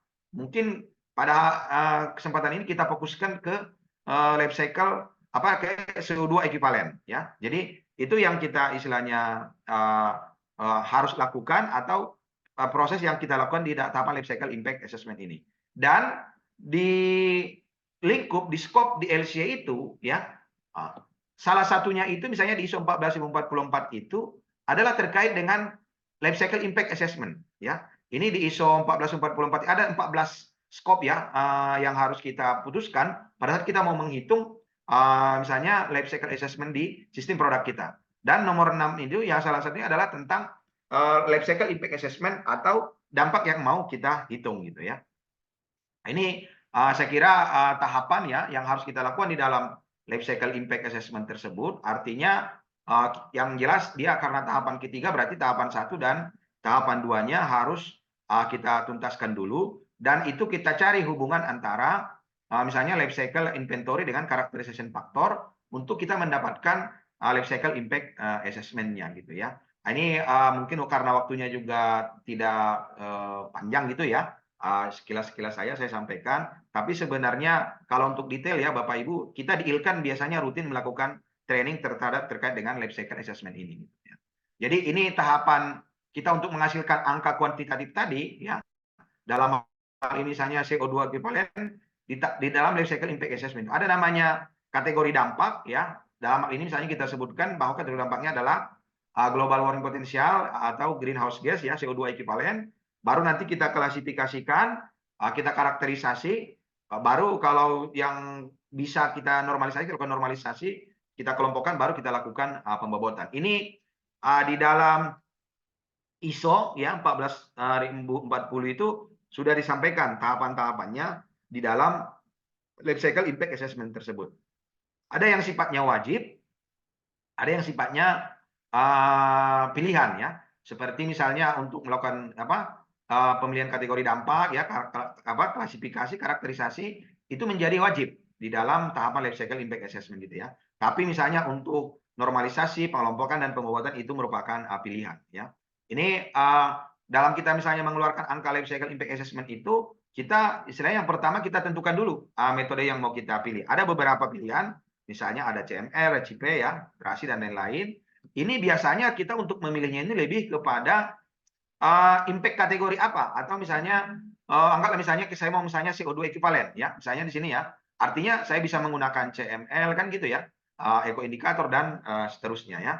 Ini misalnya juga beberapa kriteria ya yang harus kita pilih di dalam kita untuk berhitung di dalam life cycle impact assessment kita tersebut ya.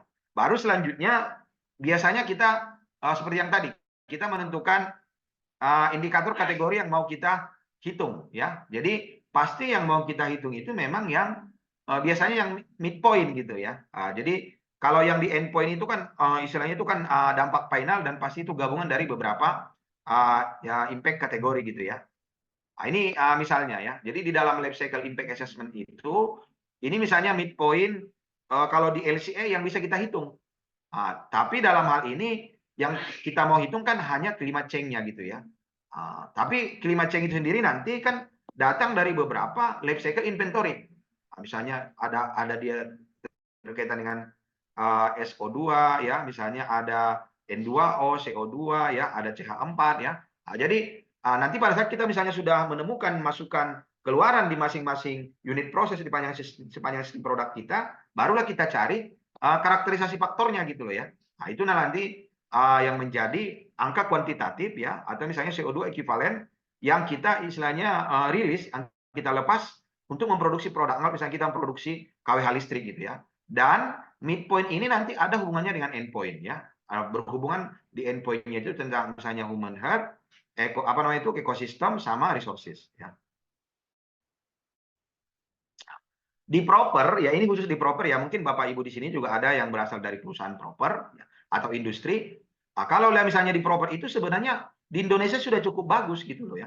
Bahkan ada sekitar 11 ya, ditambah dengan kumulatif energi ada sekitar 12 impact kategori yang sudah dihitung oleh teman-teman industri, khususnya yang masuk di proper hijau dan proper emas.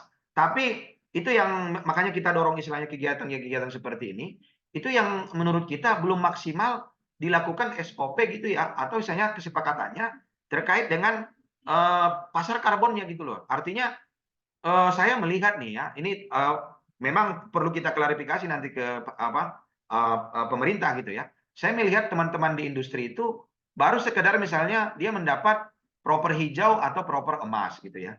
Tapi inovasi yang mereka sudah lakukan itu jual belikan istilahnya inovasi mereka itu terhadap kinerja mereka untuk mereduce misalnya CO2 ekivalen gitu loh. Ya, jadi ini yang mau kita dorong sebenarnya gitu ya. Jadi kalau misalnya life cycle impact assessment atau hitungan itu nanti sudah bisa di perdagangan, saya yakin teman-teman industri pasti akan lebih giat lagi untuk melakukan inovasi-inovasi gitu ya. Nah, ini saya lanjutkan tadi life cycle impact assessment itu kita juga tadi melakukan matrik klasifikasi gitu ya. Misalnya kita cek tuh misalnya kelompokkan gitu ya, misalnya apa yang berhubungan dengan CO2 equivalent tadi misalnya ya, ada karbon dioksida, metan dan seterusnya ya.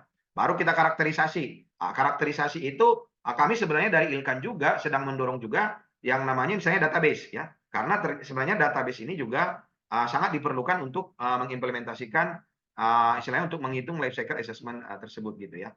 Sederhananya misalnya Bapak Ibu ya, anggaplah misalnya dari hasil pabrik kita mempunyai misalnya emisi CO2 10, CH4 misalnya 1, CFC misalnya 0,1, kan kalau menurut kita sederhananya yang paling besar dari sisi kuantitatif dari emisi yang kita dapat ini kan misalnya CO2 gitu loh ya.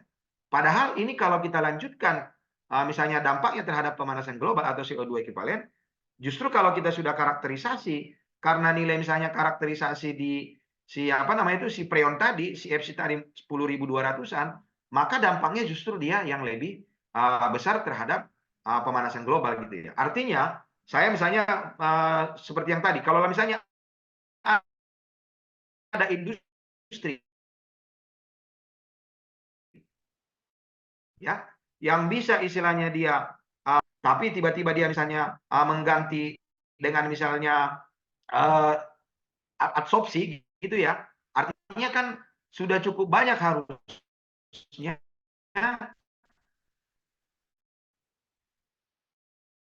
CO2 ekivalen yang bisa dia kurangi gitu ya. Dan kalau diperdagangkan itu kan pasti akan jadi istilahnya menambah pendapatan untuk teman-teman di industri gitu ya. Nah, ini prinsipnya ini formula di LCA kita untuk mendapatkan life cycle impact assessment tadi, artinya life cycle inventory yang sudah kita hitung terhadap unit fungsi kita kalikan dengan characterization factor. Sederhananya seperti itu. Nanti detailnya mungkin ada sesi tertentu yang bisa kita kerjakan gitu ya. Dan saya coba ya, ini ada misalnya beberapa contoh untuk memberikan gambaran ya Bapak Ibu ya. Prinsipnya, anggaplah misalnya kita di industri kita sudah punya life cycle inventory-nya ya. Di life cycle impact assessment itu karakterisasi faktornya nanti bisa kita cek ke berbagai metode yang kita istilahnya pilih, apakah misalnya CML, terasi, resipi atau sebagainya gitu ya. Dan ini nanti kita tinggal kalikan gitu ya. Kita dapatlah CO2 ekivalennya. Ya. Ini misalnya contohnya juga di PLTU. Ya. Dan misalnya dari kondensor, heater, boiler,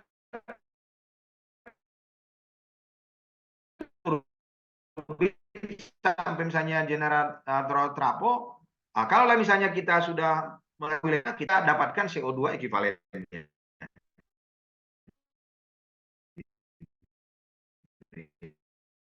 Ya. Ini misalnya beberapa contoh yang terbesar itu ada di tahapan pemupukan ya. Terus misalnya untuk produksi biodiesel dari jarak pagar saya dapat misalnya di pabrik biodieselnya gitu ya. Dan ini beberapa contoh ya. Artinya dengan kita menghitung CO2 ekuivalen produksi, anggaplah misalnya dalam hal ini biodiesel kita, bisa kita tahu posisi kita gitu loh ya. Contohnya misalnya, anggaplah misalnya kelapa sawit nih. Indonesia itu memang masih relatif tinggi gitu loh ya. Tapi walaupun seperti itu, anggaplah misalnya ada sekitar 1000-an pabrik kelapa sawit di Indonesia, dia yang misalnya menggunakan metan capture, dia sudah sangat jauh lebih rendah dibandingkan yang tidak menggunakan metan capture. Harusnya juga yang menggunakan metan capture itu harusnya dia istilahnya mendapatkan insentif atau bayaran dari kemampuan dia untuk mereduce karbon dia gitu ya. Jadi misalnya ini, anggaplah misalnya saya coba ambil case contoh gitu ya, di limbah POME atau di area istilahnya metan capture itu sekitar 1.200-an CO2 ekuivalennya. Kalaulah misalnya saya menggunakan istilahnya metan capture, ya ini emisinya berkurang gitu loh ya. Artinya cukup besar, sekitar 30-an% yang bisa kita reduce ya di area istilahnya metan capture tersebut ya. Ini saya kira ada beberapa contoh, misalnya juga produksi biodiesel di apa namanya itu di misalnya kacang kedelai gitu ya.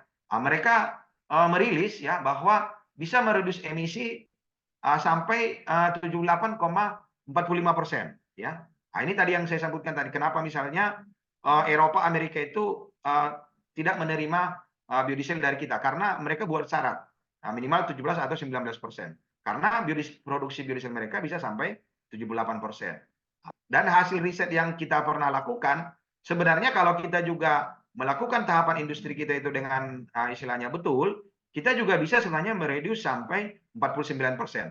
Cuma memang kan kembali lagi ya, saya kira di Indonesia belum maksimal ini tentang perdagangan karbon, sehingga perlu istilahnya kita lakukan kegiatan-kegiatan seperti ini agar industrialisasi karbon ini atau misalnya perdagangan karbon ini minimal misalnya di lokal Indonesia dulu bisa berjalan dengan baik ya. Nah, ini juga beberapa contoh yang misalnya kita hitung ya di beberapa industri swasta, kalau dia yang sudah metan capture sebenarnya cukup rendah gitu loh ya karbonnya gitu ya. Ini misalnya ada yang sampai 400-an saja gitu ya. Adalah beberapa industri kelapa sawit yang cukup bagus di Indonesia ya. Begitu juga misalnya dengan di dunia kelistrikan, power plant ya. Jadi batu bara itu memang yang relatif paling tinggi CO2 ekuivalennya, tapi geothermal ya, hydropower atau nuklir itu termasuk yang lebih rendah. Artinya geothermal ini kan paling rendah dia istilahnya CO2 ekuivalennya, tapi kalau misalnya harganya yang sampai misalnya ke rumah kita dibayarnya sama, ya berat. Tapi artinya itu kan tidak fair gitu loh bagi industri yang mengembangkan geothermal, sementara investasi dia untuk geothermal itu memang cukup tinggi. Bisa kita lihat di sini misalnya, istilahnya net energi rasio untuk geothermal itu sekitar 10, gitu ya. Atau energi yang dia produksi apa istilahnya sekitar ini kan 3,6 megajoule 1 kWh. Tapi dia dibutuhkan 10 atau istilahnya 3,6 bagi 10 sekitar 0,3. Sementara kalau kita hubungkan misalnya dengan net energi rasio dengan apa namanya itu BC rasio, benefit cost rasio, kan harus lebih besar dari 1 gitu loh ya. Artinya misalnya kita lihat misalnya geothermal, dia misalnya 3,5. Ini sebenarnya baru apa namanya itu natural gas gitu ya. Ini baru menguntungkan gitu loh ya, natural gas. Atau bahkan misalnya batu bara itu dia menguntungkan secara bisnis ya. Tapi karena istilahnya mungkin harganya di konsumen tidak ada pembeda, makanya saya lihat misalnya geothermal itu ya, atau misalnya energi terbarukan itu kurang berkembang ya. Nah, itu ini misalnya contoh sederhana lah penggunaan misalnya dari B20 sampai ke B30. Anggaplah misalnya saya hitung sederhana aja, B20 itu misalnya kita mendapatkan CO2 ekuivalennya itu sekitar 0,918 ya. Kalaulah misalnya saya atau industri saya menggunakan B30, maka saya bisa istilahnya turun istilahnya CO2 ekuivalennya menjadi 0,867. Atau saya bisa mereduce misalnya 0,051 kilogram CO2 ekuivalen per kWh listrik yang saya gunakan gitu ya. Jadi kalau misalnya 0,051 kali anggap misalnya pemakaian kayak saya 10 juta, saya sudah dapat 510 ton ya. Atau ini kalau misalnya benar-benar terjadi pasar karbon itu ya, Artinya kita misalnya dari ILKAN ya, atau misalnya pegiat LCA ya, atau misalnya pegiat karbonisasi karbon, industri yang tadi itu akhirnya bisa misalnya dia dapat uang sekitar 7,6 juta ya. Artinya saya coba tadi pakai harga pasar karbon tadi gitu ya. Dan banyak lagi apa namanya itu industri-industri ini, misalnya industri biopelet ya. Kebetulan kita juga menghitung di industri sawit itu ada istilahnya biomasanya itu dari batang, dari pelepah, tandan kosong, serabut, cangkang gitu ya. Ini sebenarnya relatif rendah dia CO2 ekivalennya ya. Kalau tadi misalnya PLTU itu, kalau kita misalnya menggunakan bahan bakarnya batu bara, sekitar anggaplah misalnya 0,4 sampai 1,7 kg CO2 ekuivalen per kWh. Kalau saya menggunakan misalnya dari biopelet, itu hanya sekitar 0,138. Berarti kan cukup besar. Dari anggap misalnya 1 ke 0,138. Sekitar misalnya 0, anggap apa sekitar 0,8 gitu loh ya. Anggaplah atau misalnya 0,5 lah yang bisa saya hemat gitu loh ya, dari saya menggunakan biopelet gitu ya. Banyak lagi ya Bapak Ibu, beberapa industri sebenarnya yang bisa melakukan reduce ya. Ini menurut saya kalaulah misalnya dianggaplah misalnya diatur, harusnya bisa mendapatkan insentif atau pendapatan bagi perusahaan. Contohnya juga industri padi ya. Saya kebetulan dari IPB gitu ya. Ternyata kalau kita lihat data ya, padi kita itu ya, ini produksinya ya paling tinggi itu kan Jawa Timur sampai misalnya ke Kalimantan Barat. Ini kita ambil top 10 lah ya produksi padi kita. Kalau misalnya kita bandingkan misalnya dengan beberapa negara, misalnya Vietnam, Malaysia, Thailand sama Indonesia, kita itu bayangkan itu ya 5,33 kilogram CO2 ekuivalen per kilogram beras ya. Ini nanti kalau ada misalnya industri perberasan yang bisa menurunkan misalnya sampai 2 ya, atau dia misalnya bisa mereduce 3,33 kg CO2 ekuivalen per kilogram beras yang dia produksi, ya kan? Harusnya kan dia bisa dapat insentif gitu ya. Jadi di proper juga seperti itu. Di proper itu setiap tahun nambah, itu juga harusnya kita dorong agar mereka dapat insentif dari industri karbonnya atau penurunan karbonnya gitu ya. Setiap tahun peserta proper itu naik ya, baik di proper hijau atau emas gitu ya. Dan ini mungkin yang terakhir ya Bapak Ibu, saya kemarin kebetulan ada diminta berbicara di salah satu paslon gitu ya. Saya sudah sampaikan bahwa harusnya memang ekosistem bisnis karbon itu kita hidupkan gitu loh ya. Misalnya seperti kita ini ada expert yang bisa menghitung ya, tapi juga harus ada lembaga keuangan yang membeli ya. Ada istilahnya pengelola gitu loh ya. Misalnya regulasi ya, regulasi yang mengontrol ya. Ada istilahnya ada dibuat instrumentasinya semudah mungkin, bila perlu misalnya dibuat di situ tim teknisnya, sehingga perusahaan itu tidak diribetkan lah gitu ya. Artinya juga ada istilahnya supporting sistemnya ya, ada expert di situ, ada personalianya gitu ya. Saya yakin kalau kita buat seperti itu, harusnya berbagai inovasi yang dilakukan oleh teman-teman gitu ya di perusahaan pasti lebih semangat lagi untuk menghitung karbonnya, karena misalnya dia dapat insentif ya, atau misalnya berupa uang dari kemampuan dia untuk mereduksi karbon. Mungkin itu yang kami sampaikan. Terima kasih. Saya kembalikan ke Pak Arif. Baik, terima kasih Pak Dr. Kiman atas pemaparan materinya. Menarik sekali nih terkait masalah life cycle impact assessment dan juga keterkaitan dengan pasar karbon ya. Nah, baik Bapak Ibu sekalian, dipersilakan untuk mengajukan pertanyaan. Silakan Bapak Ibu yang raise hand untuk langsung bertanya gitu. Baik, silakan Bapak. Pak Bedi, silakan Pak Bedi. Ya, selamat pagi. Saya ucapkan terima kasih atas kesempatan dan waktu yang diberikan. Perkenalkan, saya Pak Beri dari PT Barito Borneo. Ini cukup jelas Pak didengarkan Pak? Jelas Pak. Oh iya, kebetulan saya sambil di jalan nih Pak, sambil di ini. Jadi apa namanya, kita di sini posisinya sebagai salah satu pemegang konsesi PBPH Pak, konsesi hutan di daerah Kalimantan Tengah untuk luasan 46.000 hektar.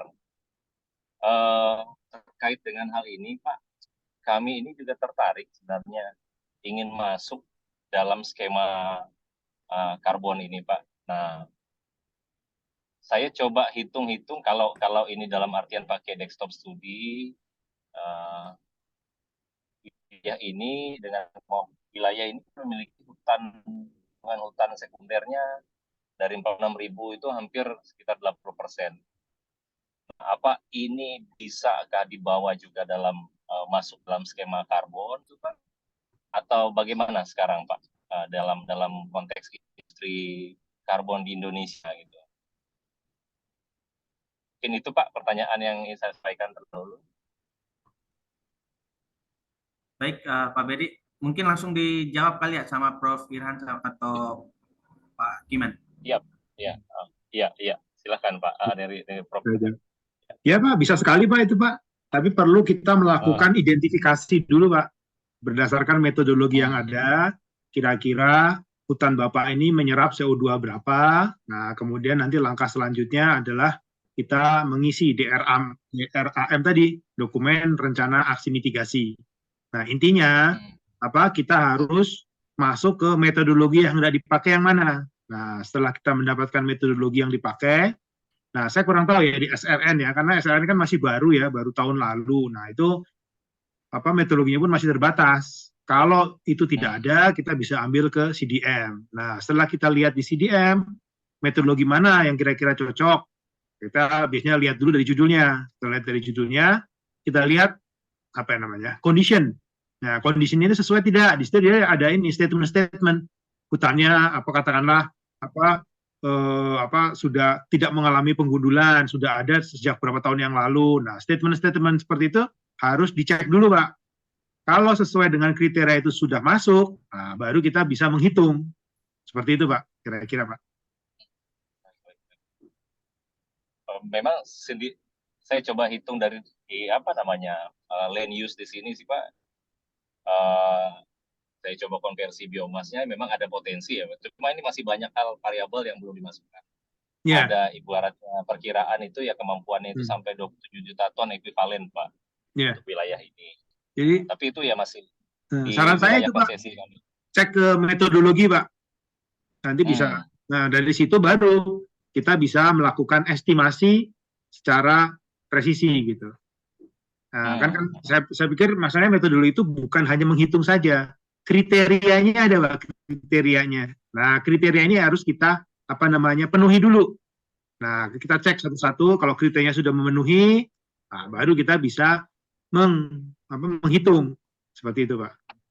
Baik. Baik, mungkin nanti kasih. Saya kalau tidak keberatan, saya minta kontak dari Prof nanti Pak. Jadi kedepannya bisa koordinasi atau konsultasi secara langsung gitu Pak nantinya. Ya, monggo aja Pak. Monggo. Di bahan paparan itu ada kok. Terima kasih Prof. Ya, terima kasih. Baik, terima kasih Pak Beri atas pertanyaannya. Next, apakah ada Bapak Ibu yang pengen raise hand untuk bertanya? Kalau tidak ada, saya bacakan di kolom chat ya. Ini ada pertanyaan dari Pak Adolf. Dengan adanya metode perhitungan dari IPCC mengenai perhitungan karbon, bagaimana peluang penerapan LCA dalam perdagangan karbon baik di Indonesia maupun di luar negeri? Monggo Prof. Kiman atau Pak Kiman. Jadi sudah saya jelaskan antara metodologi perhitungan emisi, pengurangan emisi karbon itu berbeda dengan LCA. Nah, bayangannya kalau LCA itu overall semua. Kita bisa menghitung semuanya. Tapi kalau di metodologi IPCC kita hanya menghitung CO2 plus ada asumsi-asumsi yang sudah masuk di metodologi itu. Nah, di LCA asumsi itu bebas. Katakanlah tadi untuk mengurangi emisi dari pemasangan LED. Nah, di metodologi tersebut sudah di state dalam jarak radius 100 kilo atau berapa tidak ada proyek yang sama. Nah, LCA bisa menghitung itu, tapi asumsi-asumsi apa kriteria itu kan tidak ada gitu loh. Nah, jadi tidak bisa diakui untuk melakukan perhitungan karbon, perdagangan karbon dalam skema tersebut ya, kan skemanya macam-macam. Nah, seperti itu. Jadi IPCC ini lebih sempit, lebih spesifik. Ya, saya di awal tadi saya bilang itu semacam resep gitu loh. Kita mau ngitung ini resepnya sudah ada. Mau 2 kali kriterianya tuh sehari sekali atau sehari 2 kali ya sudah ada. Kalau itu tidak memenuhi, yang saya bilang tadi ke Pak Berry, kalau kriterianya tidak memenuhi ya tidak bisa pakai resep ini. Nah, kalau LCA itu lebih overall lagi gitu loh, seperti itu. Jadi lebih bebas gitu loh, karena tidak ada aturan-aturan seperti yang saya katakan ya, macam resepnya tadi lah. Kira-kira seperti itu. Monggo kalau mau ditambahi, Pak Iman. Ya, baik, makasih Pak Prof ya. Jadi memang betul tadi ya. Prinsipnya gini memang sih Pak. Prinsipnya berbagai metode tadi, salah satunya misalnya juga LCA. Kan kalau LCA itu kan bisa juga dia misalnya untuk melakukan karakterisasi faktornya itu dia pakai IPCC gitu ya. Tapi poinnya sih menurut saya memang Bapak Ibu harus juga paham gitu ya, mau kemana kita mau jualan karbonnya nih. Karena kadang-kadang masing-masing negara juga dia mempunyai spesifik tertentu gitu ya. Misalnya, anggap misalnya saya pernah juga misalnya kita misalnya ada namanya SRB gitu ya, untuk apa namanya itu Aptur gitu ya. Jadi mereka juga punya ketentuan tersendiri gitu ya. Jadi tapi kalaulah misalnya untuk di awal yang misalnya menghitung dulu CO2 ekivalennya berdasarkan metode LCA gitu loh ya. Kan itu kan mungkin anggaplah general gitu loh ya, istilahnya itu yang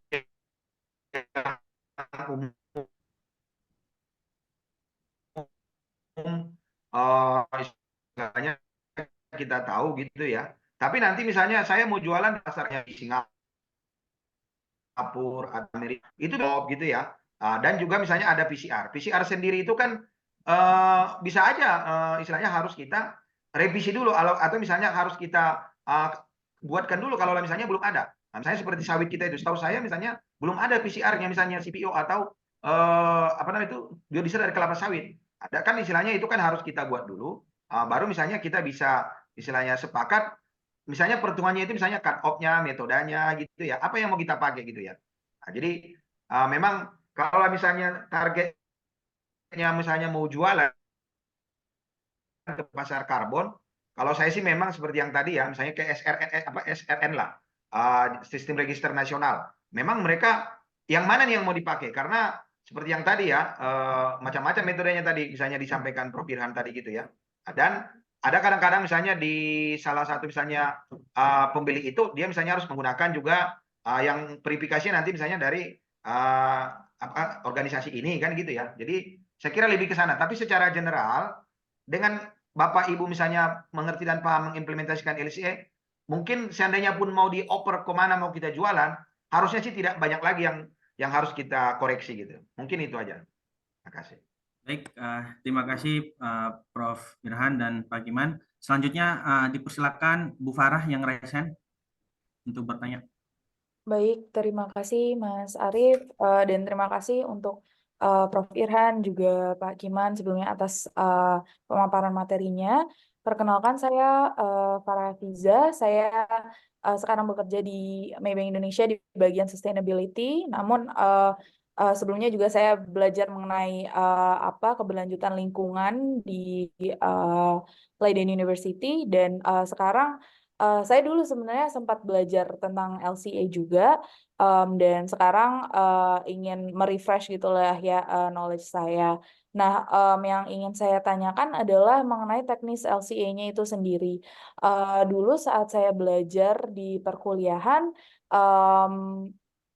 database yang saya gunakan itu sebuah database yang digunakan juga oleh instansi universitasnya ya, dan itu database secara world level gitu. Jadi saya bertanya-tanya aja, maksudnya kalau di Indonesia database untuk menghitung kan kalau misalnya LCA itu sebelum kita mendapatkan hasil akhirnya berapa global warming potential-nya, ya kita harus menghitung lah ya carbon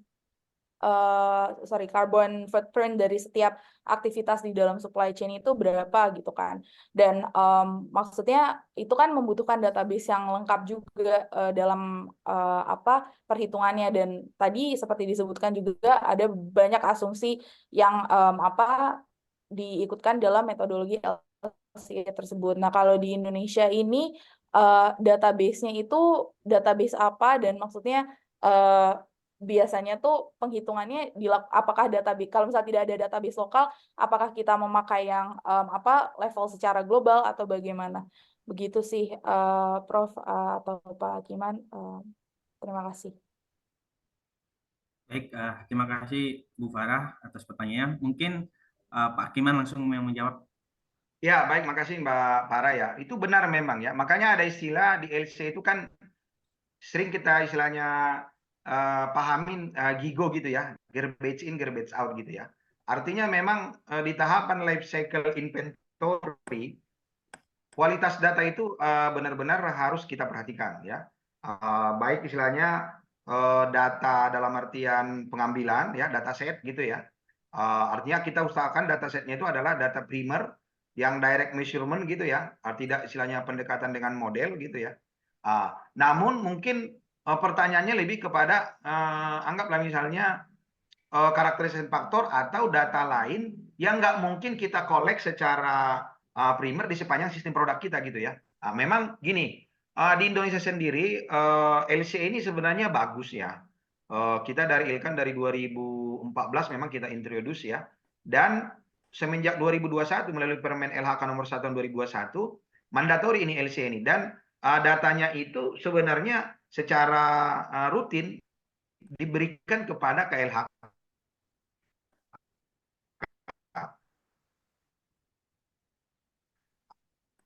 Cuma aksesnya Dakara Consulting dengan GIZ sudah membuka semacam roadmap gitu ya untuk pengembangan database yang Indonesia, karena memang menurut saya harus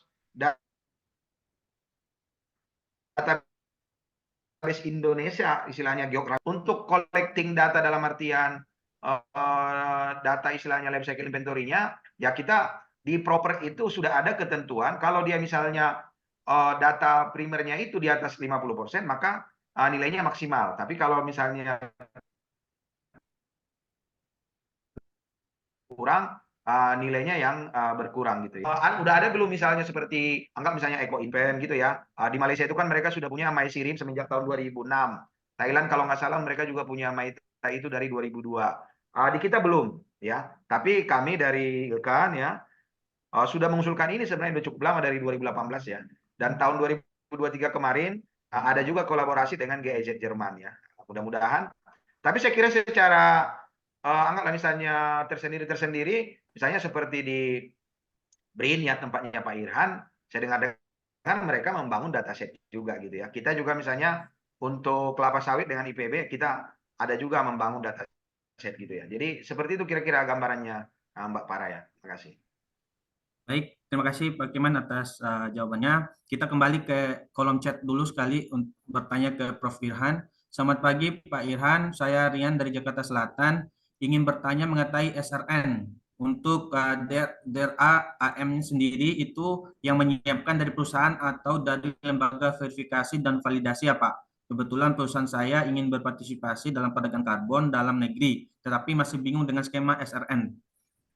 Monggo Prof. Irhan, masih bingung dengan skema SRN. Ya, jadi pada intinya sebelum kita memulai proyek itu biasanya kita membuat dokumen. Dokumen ini bisa dibuat sendiri atau oleh konsultan. Biasanya kalau proyek-proyek baru orang-orang itu fokus terhadap proyek gitu. Nah, mereka tidak mempunyai waktu atau waktu untuk belajar. Sedangkan mereka dikejar waktu gitu loh. Nah, itu bisa minta bantuan ke konsultan gitu loh. Atau kalau punya kemampuan, biasanya kan ini kan butuh belajar lagi kan ya. Nah, kalau pegawainya punya waktu, monggo itu bisa belajar lagi karena kan metodologinya itu ada semuanya di website. Di website SRN. Nah, kalau di SRN tidak ada, bisa ambil dari CDM. Kalau CDM tidak ada, dari SNI. Nah, tapi saya pikir yang paling komplit adalah di CDM. Setelah kita membuat drum itu kemudian kita divalidasi, itu namanya LVV tadi, Lembaga Validasi Verifikasi. Nah, setelah divalidasi, maka didaftarkan lagi ke KLHK, kemudian mendapatkan persetujuan. Setelah mendapatkan persetujuan, baru kita melakukan aksi mitigasi. Nah, itu dalam rentang waktu tertentu kita melakukan namanya laporan monitoring. Nah, itu nanti diverifikasi lagi apakah yang kita lakukan sesuai tidak dengan janji-janji yang tertulis di mana tadi di drum tadi. Nah, setelah itu kalau diverifikasi hasilnya oke, nah nanti kalau disetujui oleh KLHK keluarlah sertifikat tadi. Nah, sertifikat tadilah yang menjadi bukti bahwa aksi mitigasi kita betul-betul mengurangi emisi sesuai dengan metodologi yang ada dan sesuai dengan aturan yang ada. Kira-kira seperti itu, Pak. Baik, terima kasih Prof. Irhan. Kemudian dipersilakan Pak Laksono yang sudah raise hand. Oke, baik, terima kasih kesempatannya. Terima kasih untuk Pak Irhan dan Pak Kiman untuk pemaparan materinya. Sebenarnya saya ada 2 pertanyaan, cuma pertanyaan kedua ternyata sudah ditanyakan sebelumnya oleh Bu Farah. Tapi saya akan ada follow up lagi tentang pertanyaan tersebut. Yang pertama, pertanyaannya tentang bagaimana cara mengatasi overlapping atau double accounting dalam perhitungan ini. Kemudian agar tidak terjadi namanya double claim begitu ya dalam perdagangan karbon. Terus kemudian pertanyaan yang kedua adalah terkait dengan database LCA di Indonesia yang ternyata sedang dikembangkan begitu ya. Pertanyaan saya adalah bagaimana tentang harmonisasi untuk database tersebut, bagaimana perkembangannya sehingga sampai saat ini. Oke, terima kasih. Baik, terima kasih Pak Laksono. Mungkin langsung dijawab pertanyaan pertama oleh Prof. Irhan terkait masalah overload dalam perhitungan biar nggak double perhitungan. Ya, double counting itu kalau sekarang mungkin agak sulit ya, karena kalau kita melakukan pengurangan emisi, satu-satunya alat untuk pendaftaran itu hanya di GCM dan SRN sekarang. Nah, di SRN itu sudah terregistrasi, GCM juga nanti registrasi ke SRN gitu loh. Jadi kalau ada double counting, nah itu sudah ketahuan gitu loh. Kalau dulu mungkin masih bisa ya, karena banyak skema kan, ada skema gold standar, nah yang lain-lain. Itu kemungkinan double counting bisa. Tapi kalau itu ketahuan, langsung kita bisa kena blacklist. Artinya kan kita melakukan suatu yang melanggar aturan. Walaupun sebelum kita melakukan menandatangani sertifikat itu sudah ada pernyataan-pernyataan bahwa ini tidak double counting loh. Nah, seperti itu. Artinya kalau kita melakukan double counting berarti kita sudah melanggar janji kita sendiri gitu. Nah, artinya komitmennya itu dipertanyakan nanti. Kira-kira seperti itu. Baik, terima kasih Pak Firhan. Lanjut ke Pak Kiman terkait masalah harmonisasi untuk database nasional, Bapak gimana? Ya, jadi gini Pak Laksono ya. Jadi sederhananya memang kemarin di roadmap kita berencana buat roadmap untuk database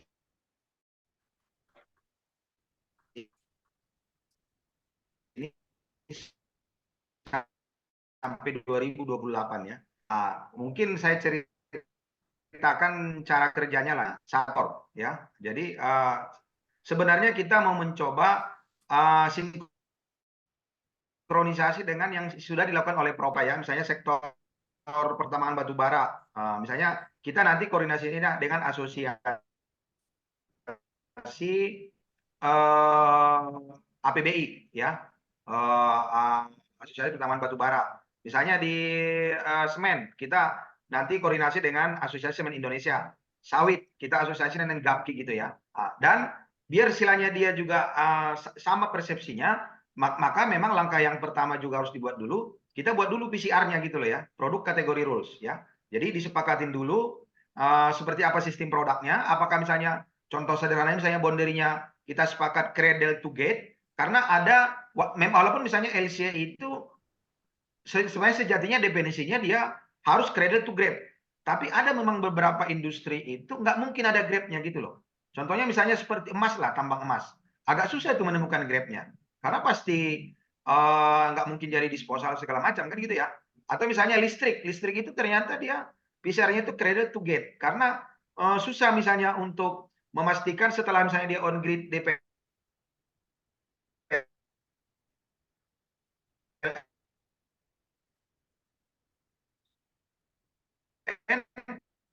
grab-nya itu kemana gitu loh. Maka boundary-nya cradle to gate gitu loh ya. Maka data cradle to gate inilah yang dikolek dulu ya. Artinya mulai dari karena kan sistem produk itu terdiri dari beberapa unit proses kan gitu ya. Nah, ini disepakatin dulu termasuk tapi kan definisinya sebenarnya LC itu kan yang masuk dan keluar di sepanjang sistem produk gitu ya. Tapi apa-apa saja yang harus dikolek itu disepakati dulu gitu loh di masing-masing asosiasi ini. Makanya sistem kerjanya kita mulai dari masing-masing industri, dia hitung dulu datasetnya, tapi nanti diparipurnakan di asosiasi. Gitu ya. Nanti istilahnya kita juga semacam quality gitu ya, review. Nanti misalnya database itu data yang dikirim itu kita istilahnya langsung accept di database, bisa saja metode perhitungannya dia masih salah. Karena hal yang sederhana misalnya, ada misalnya saya dapat misalnya review ya, hasil LCE misalnya PLTA, dia masih menemukan misalnya CO2 ekivalennya itu sekitar 40 kg CO2 ekivalen per kWh. Itu udah pasti salah. Karena paling tinggi itu misalnya batu bara hanya sekitar 1,7. Di mana dia salahnya? Ternyata setelah kita cek, bendungannya itu, damnya itu, dia bagi di tahun itu. Padahal dam itu kan bisa aja lifetime-nya misalnya sampai 100 tahun ya. Artinya harus dibagi nanti 100 tahun gitu loh ya. Jadi hal-hal seperti itu memang kita bangun gitu loh Pak, mekanismenya gitu ya. Jadi tapi memang secara anggaplah misalnya regulasi atau misalnya proper terus yang menyetor nasional kan dapat 10 ya, tapi memang bagaimana nih mekanisme detailnya di internalnya proper kita yang masih terus istilahnya juga baik, tapi roadmap-nya